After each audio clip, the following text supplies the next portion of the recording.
Good morning, everyone. I'm Heather Fisher, Chair of the Historic Preservation Commission, and I call this meeting to order. Today is Tuesday, November 17th, 2020, and it is 8:03. The first item on the agenda is the approval of meeting minutes from October 20th, 2020. Any questions, comments?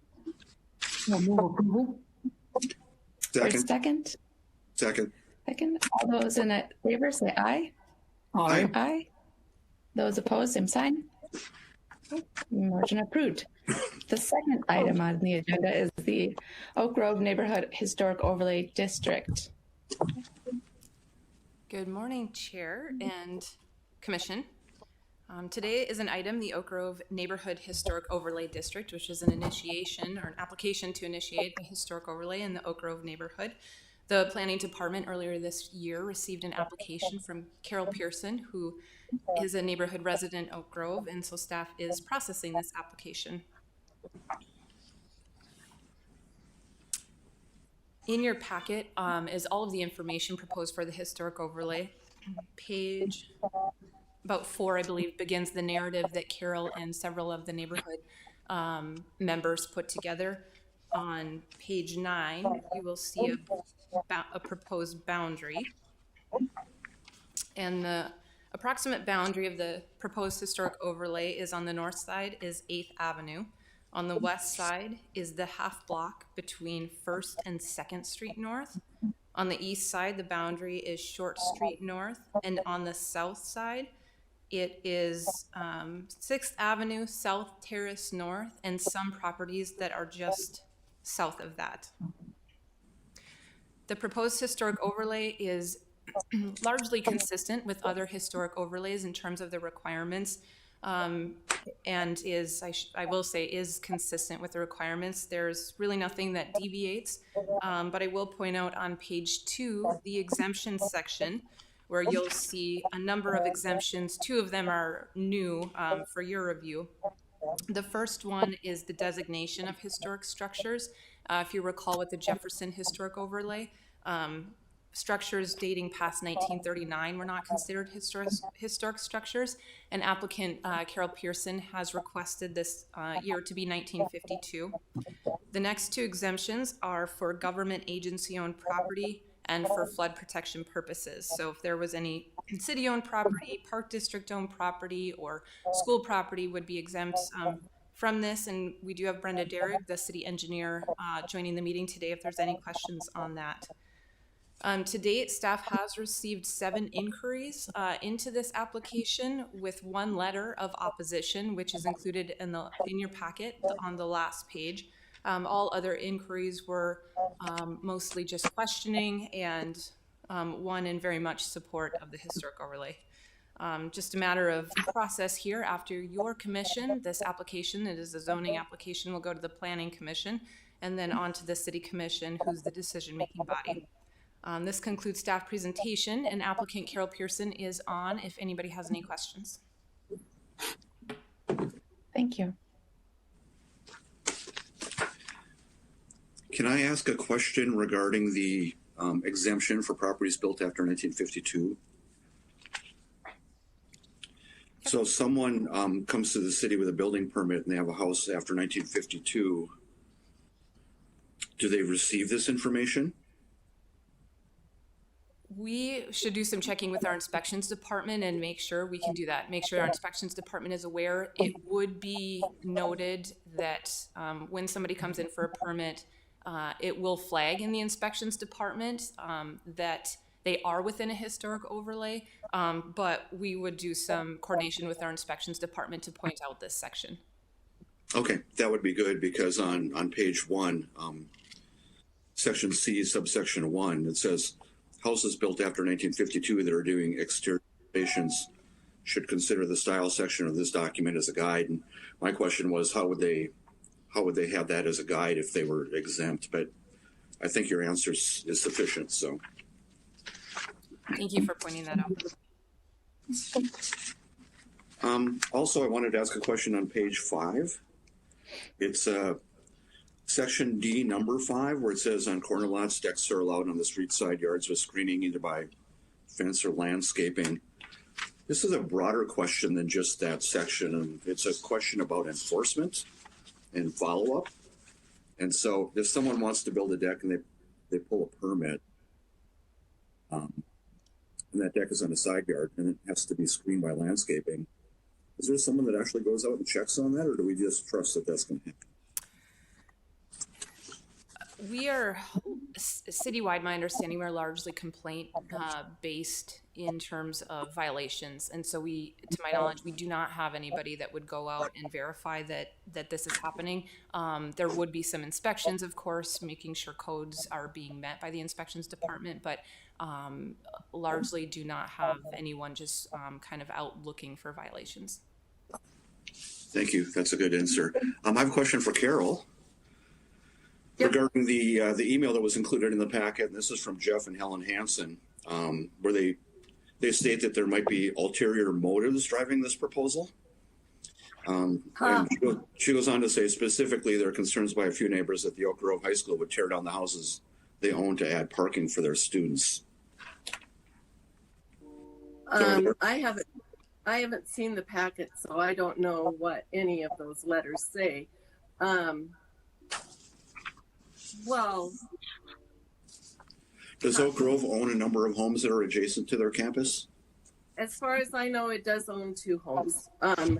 adjacent, one adjacent and one home. Yeah, 2 homes adjacent. Yeah, they may own more, but I don't think so. As I've gone through the, the descriptions of house by house.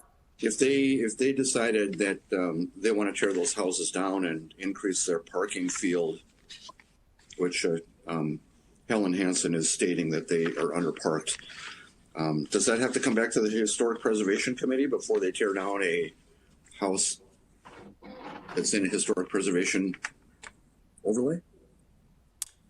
Any demolitions would... Is that a... Yeah, go ahead.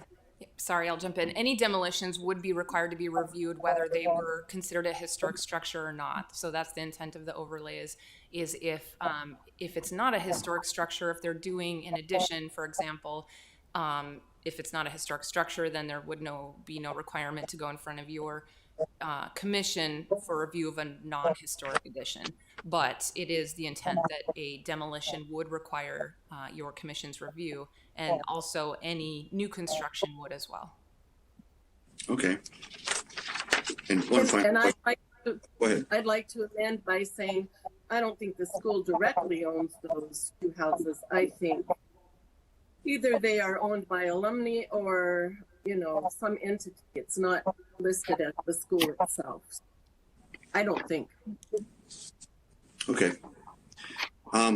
So one final question that I have is, the Jesse Craig proposed apartment complex that he has verbally indicated he's pulling the plug on, is that adjacent to this historic overlay? It is. So if you turn to page 9, the Oak Grove Historic Overlay boundary map, and there's a couple of blocks. So directly east of block F is right of way, and then beyond that is a larger property. That is the area of that project, and I don't believe that project is officially over at this point. I believe it may still be being pursued. Is there a chance that could be added to the historic overlay? Because he actually went to the Cass County Commission and said that the project is dead. So I'm going to have to take him at his word and assume that if it's dead, that maybe we could now include this in that historic overlay so that when it's redeveloped, it's consistent with the neighborhood. So we have received a Renaissance Zone application for this property, which is tentatively slated for the December 22nd Renaissance Zone Authority meeting. So we do have an active application for a Renaissance Zone project on that property. Okay. I'll be at that meeting, so I can report back to the committee after that.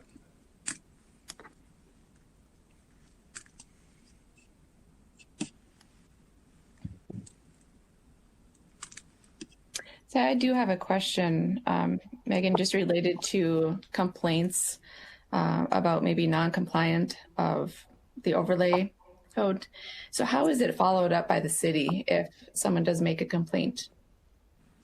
So we work pretty closely with our inspections department, and the planning department, don't have people out in the field, whereas the inspections department does. So whether an inquiry or a complaint comes to either department, we work together to verify and then provide, if it's a violation from like a historic overlay or other zoning code, we provide whatever information is needed for the inspections department to go out, take a look, take some pictures, and then we then coordinate and review what that if there is a violation, and then what that process might be. And if there does turn out to be a violation, what's the next step? Just generally speaking, if there are violations, we then work in close contact with our city attorney, Eric Johnson, on what the next steps might be. So I can't say, exactly what that process is, because it depends on what the violation is and what the requirements are, and what feedback or direction we have from our city attorney. Okay. I do know in the past we've had maybe some issues where complaints have been made, recommendations have been made by the committee, and then not all the way followed through. So I don't know if there's just a severity threshold, or if it's case by case basis. We can look into that a little bit more. As I noted, planning staff, we don't, once a certificate of appropriateness is issued, and generally we do not review building permits. That stays in the inspections department when it's just like a single family or duplex. And so we work really closely there. And then beyond that, the planning department doesn't always, know what that construction is like, because that's the inspections department who does the reviews on that and inspections on that. But we can look into that a little bit more, and we can have some further conversations about how we might go about checking in on those things, and we can report back to your commission. So it's more a coordination between the planning commission and the inspection commission, making sure that it's being consistent and how it's communicated. Sure. Yep. And I would also say staff. Yep. Planning staff and inspection staff as well. Okay, thank you.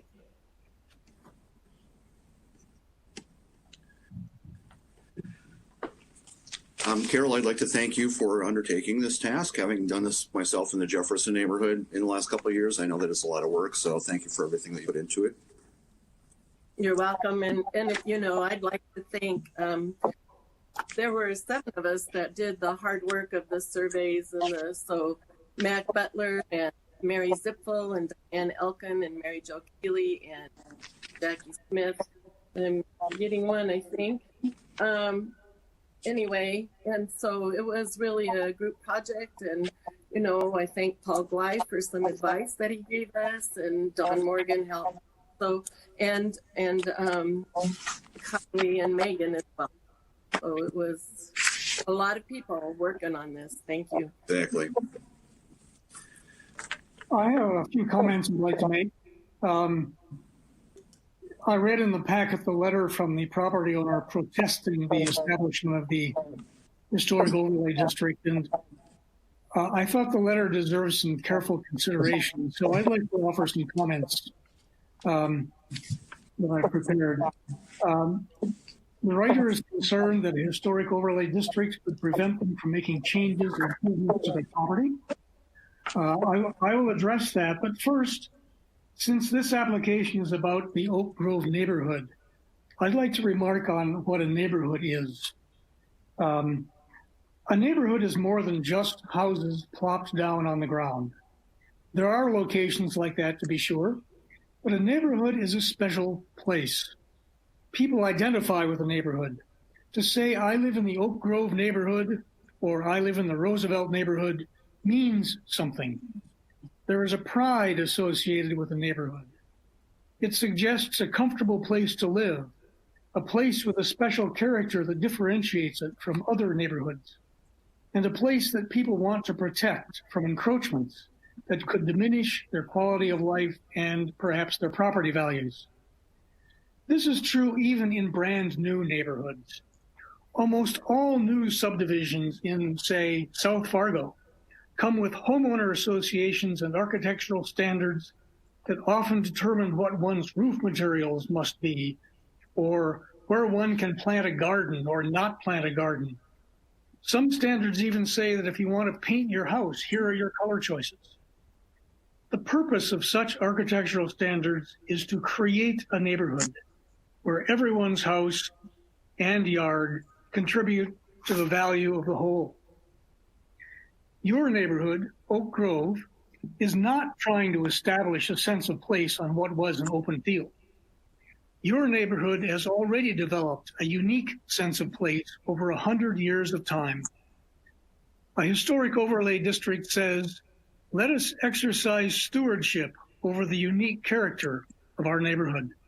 And yes, it requires some reasonable rules so that your neighbor doesn't tear off their roof and build a merry-go-round on top of their house.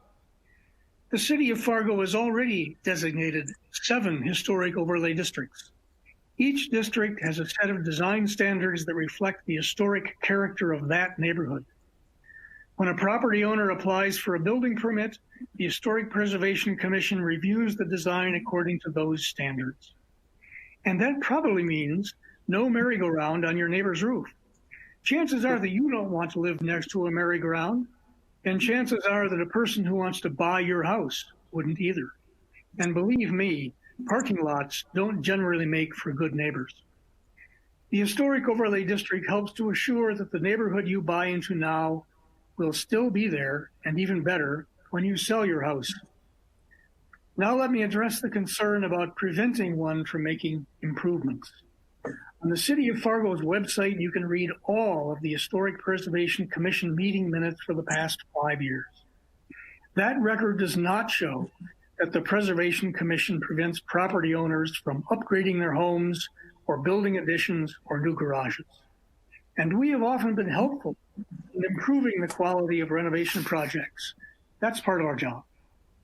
For these reasons, I support establishing the Oak Grove Historic Overlay District, and I'm confident that the property owners in this district will benefit from the stability and quality that the Historic Overlay District designation will bring to this neighborhood.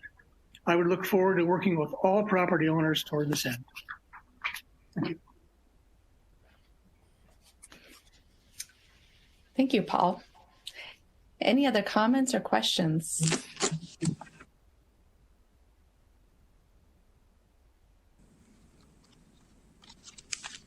If none, I'll move approval as submitted. Is there a second? Second. All those in favor say aye. Aye. Aye. Those opposed, same sign. Okay, and the motion is approved.